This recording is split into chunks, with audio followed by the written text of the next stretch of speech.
ఓం శ్రీ మహాగణాధిపతయే నమః. శ్రీమాత్రే నమః. ఆనంద నిలయం ఛానల్ ప్రేక్షకులందరికీ నా నమస్కారం. నేను మీ ఆచార్య ప్రసాద్ గురూజీ. ఈరోజు మనం ఈ వీడియోలో సెప్టెంబర్ 8వ తేదీ నుండి 21వ తేదీ వరకు వచ్చిన మహాలయ పక్షాల గురించి ఇప్పుడు మనం ఈ వీడియోలో తెలుసుకుందాం. ముందుగా ఈ వీడియో చూసే ముందు ఒక లైక్ కొట్టి మా ఛానల్ను సబ్స్క్రైబ్ చేసుకోండి. అలాగే జై శ్రీరామ్ అని కామెంట్ చేయండి. ఈ నెల సెప్టెంబర్ 8వ తేదీ నుండి సెప్టెంబర్ 21వ వరకు మహాలయ పక్షాలు ఏర్పడబోతున్నాయి. భాద్రపద బహుళ పాడ్యమి నుండి అమావాస్య వరకు ఈ మహాలయ పక్షాలు ఏర్పడబోతున్నాయి. మనలో చాలామంది వీటిని పితృపక్షాలు అని కూడా అంటారు. ఈ నెల సెప్టెంబర్ 8 నుండి 21వ తేదీ వరకు ఈ 15 రోజులు తప్పనిసరిగా కొన్ని నియమాలను ప్రతి ఒక్కరూ తప్పక పాటించాలి. అసలు మహాలయ పక్షాలు అంటే ఏమిటి?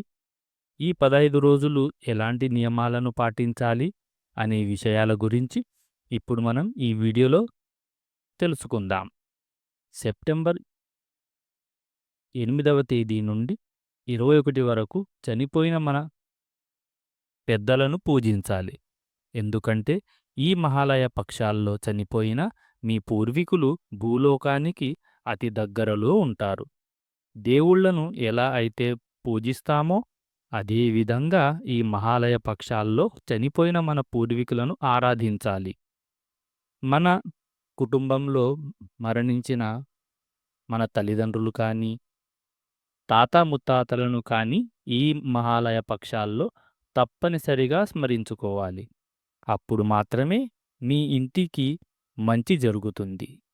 సెప్టెంబర్ 8 నుండి 21 వరకు ఈ 15 రోజులు తప్పనిసరిగా మీ పితృదేవతలను పూజిస్తే తరతరాలకు తరగని ఐశ్వర్యం సిద్ధిస్తుంది. ఈ మహాలయ పక్షాల్లో తప్పనిసరిగా మీ పూర్వీకులను తర్పణం అందించాలి. తద్వారా మీ కుటుంబంలో ఎలాంటి కష్టాలు లేకుండా మీ పూర్వీకుల ఆశీర్వాదం మీ కుటుంబంపై ఉంటుంది. ఈ 15 రోజుల పాటు చనిపోయిన మన పెద్దలు మన ఇంటి చుట్టూ తిరుగుతారు.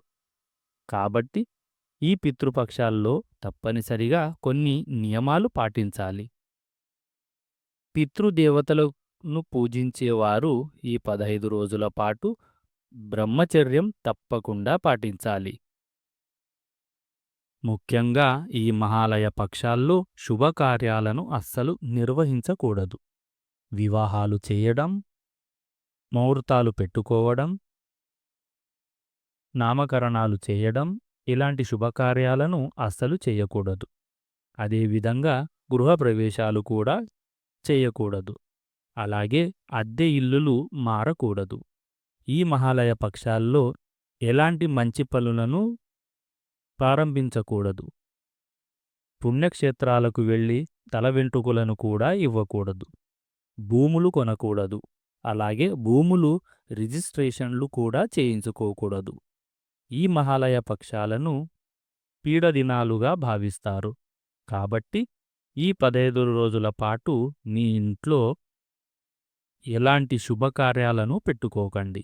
ముఖ్యంగా ఈ మహాలయ పక్షాల్లో మీ ఇంట్లో ఉన్న చిన్న పిల్లలను తిట్టడం గాని కొట్టడం గాని అస్సలు చేయకూడదు. ఎందుకంటే ఈ పితృపక్షాల్లో 15 రోజుల పాటు తమ వారసులను చూడడానికి పూర్వీకులు భూమిపై తిరుగుతూ ఉంటారు. కాబట్టి మీ ఇంట్లో ఉన్న చిన్న పిల్లలు ఏడుస్తే మీ పూర్వీకులు కూడా బాధపడతారట. అదేవిధంగా ఈ మహాలయ పక్షాల్లో కొత్త వస్తువులను అసలే కొనకూడదు.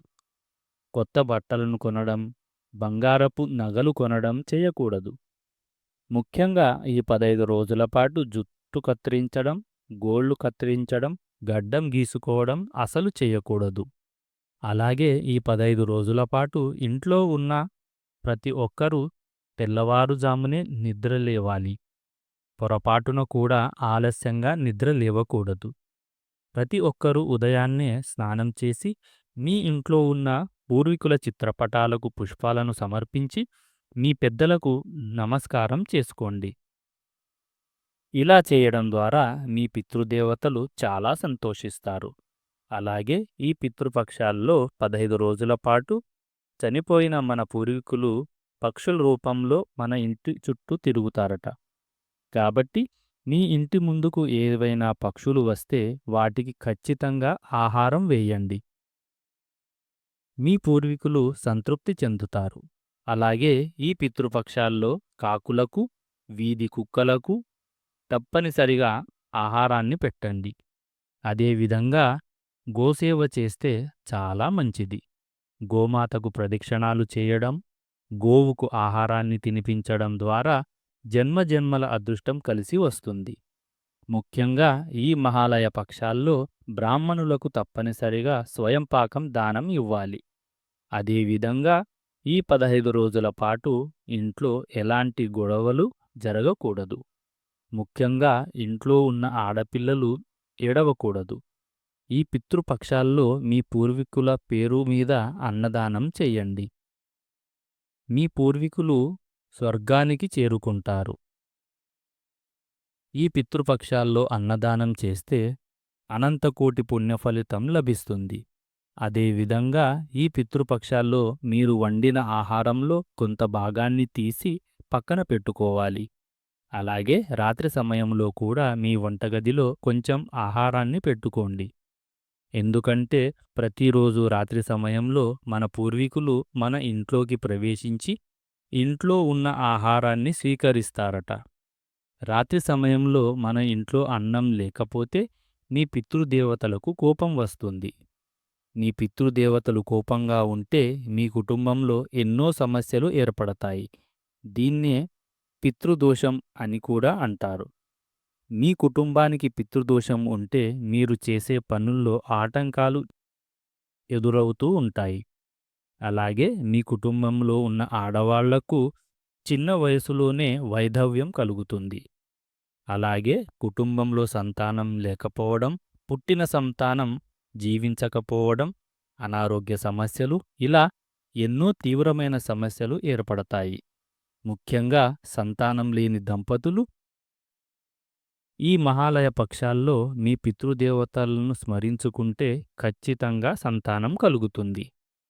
ఈ మహాలయ పక్షాల్లో మీ పూర్వీకులకు తర్పణాలు సమర్పిస్తే మీ పితృదేవతల ఆకలి తీరుతుందట. తల్లిదండ్రులు లేనివారు ఈ పితృపక్షాల్లో తప్పనిసరిగా తద్దినాలు నిర్వహించుకోవాలి. మధ్యాహ్నం 12 గంటల నుండి 2 గంటల మధ్యలో మీ పెద్దలను తద్దినాలను నిర్వహించుకోవాలి. ఈ పితృపక్షాల్లో మీ పెద్దలకు తద్దినాలు సమర్పించేటప్పుడు ఇంటి ముందు ముగ్గులు వేయకూడదు. అదేవిధంగా ఈ పితృపక్షాల్లో ప్రతిరోజు ఉదయం స్నానం చేసిన తరువాత మీ ఇంటి ముందు దక్షిణముఖంగా నిలబడి ఆకాశం వైపు చూస్తూ మీ పితృదేవతలకు నమస్కారం చేసుకోవాలి. ఇలా చేయడం ద్వారా మీ పితృదేవతలు ఎంతో సంతోషిస్తారు. మీ కుటుంబంలో ఐశ్వర్యం పెరుగుతుంది. ముఖ్యంగా ఈ మహాలయ పక్షాల్లో మహాలయ అమావాస్య రోజున మీ పెద్దలకు తర్పణం వదలడం, శ్రాద్ధకర్మలు నిర్వహించడం, దానధర్మాలు చేయడం ద్వారా కోటి జన్మల పుణ్యఫలితం లభిస్తుంది. ఈ మహాలయ పక్షాల్లో 15 రోజులు మీ ఇంటిని శుభ్రంగా ఉంచుకోవాలి. పరిశుభ్రంగా ఉన్న ఇళ్లల్లోకి పితృదేవతలు అడుగుపెడతారు. మీ పూర్వీకుల ఆత్మకు శాంతి కలగాలంటే ఈ మహాలయ పక్షాల్లో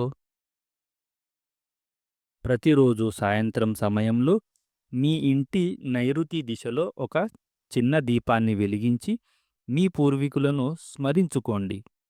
మీ పితృదేవతల ఆశీర్వాదంతో 7 తరాల అదృష్టం, ఐశ్వర్యం కలిసి వస్తుంది. మీ కుటుంబంలో ఎవరైనా సుమంగళి స్త్రీలు మరణిస్తే వారికి ఈ మహాలయ పక్షాల్లో నవమి నాడు తప్పనిసరిగా పిండ ప్రదానాలు సమర్పించాలి. మీ పూర్వీకులకు భక్తి శ్రద్ధలతో పూజించి వారి ఆకలిని తీర్చడమే ఈ మహాలయ పక్షాలు ముఖ్య ఉద్దేశం. అదేవిధంగా పేదలకు వస్త్రాలు దానం చేయడం, బ్రాహ్మణులకు భోజనం పెట్టి తాంబూలం సమర్పిస్తే మీ కుటుంబానికి చాలా మంచి జరుగుతుంది. అదేవిధంగా ఈ మహాలయ పక్షాల్లో మీ ఇంటికి ఎవరైనా అతిథులు వస్తే వారిని ఖాళీ చేతులతో బయటకు పంపకండి. ఇది మీ ఇంటికి దోషాన్ని కలిగిస్తుంది. కాబట్టి ఇంటికి వచ్చిన అతిథులు ఎవరైనా సరే ఏదైనా బహుమతి ఇచ్చి పంపించండి. మీ పెద్దలు ఏ తిథినాడు కన్ను మూశారో అదే తిథినాడు శ్రాద్ధం నిర్వహించాలి. ఒకవేళ ఆ తిథి రోజున వీలు కాకపోతే మహాలయ అమావాస్య రోజున పిండ ప్రదానాలను చేసుకోవచ్చు. కాబట్టి మీకు ఎన్ని కష్టాలు ఉన్నా సరే ఈ మహాలయ పక్షాల్లో మీ పితృదేవతలను పూజించండి. ఇక మీ కష్టాలన్నీ వెంటనే తొలగిపోతాయి. ఈ వీడియో గనక మీకు నచ్చినట్లయితే ఒక లైక్ కొట్టి మా ఛానల్ను సబ్స్క్రైబ్ చేసుకోండి. జై శ్రీరామ్.